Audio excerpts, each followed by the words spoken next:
Didn't you get in trouble for cursing as a kid? I did. Yeah. Just at school, though. Well, I wasn't really doing it at home. It was only like...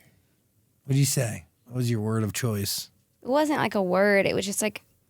It was a feeling, a lifestyle. It's a way of life, dude. No, it was like I was on the cheer team, and they were just really strict with girls about like what you could say because you need to like appear as like a good, what's that called?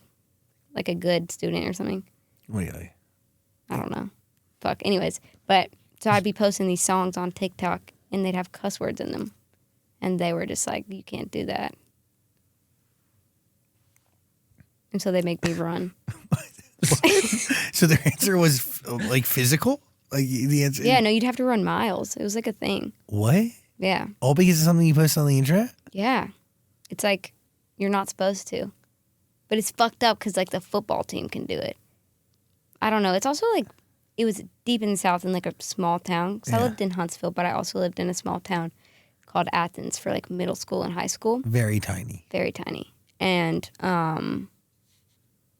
it's definitely like deep in the Bible Belt, like very just hyper conservative, and like I don't know, there's definitely an aura of like men and women and like what should be done and what shouldn't. Totally. So that was, I think, like the root of that probably. Weird way to grow up. But you didn't know it was weird. When did you realize it was weird?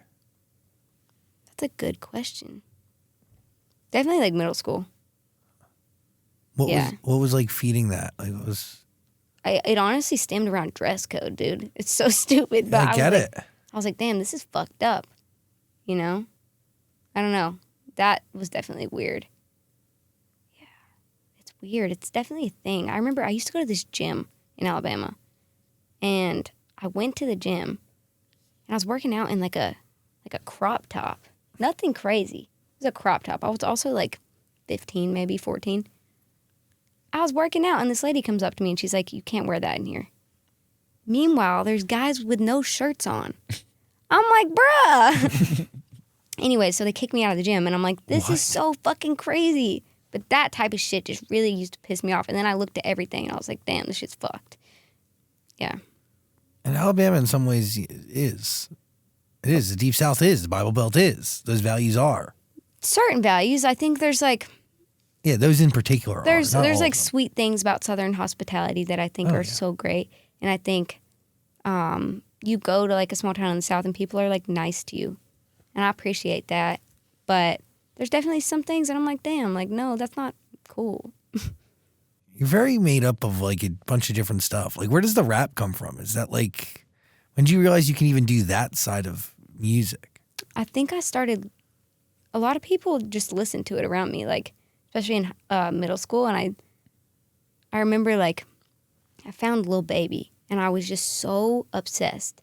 And he's like all I would listen to. Him and Adele were just all I would listen to.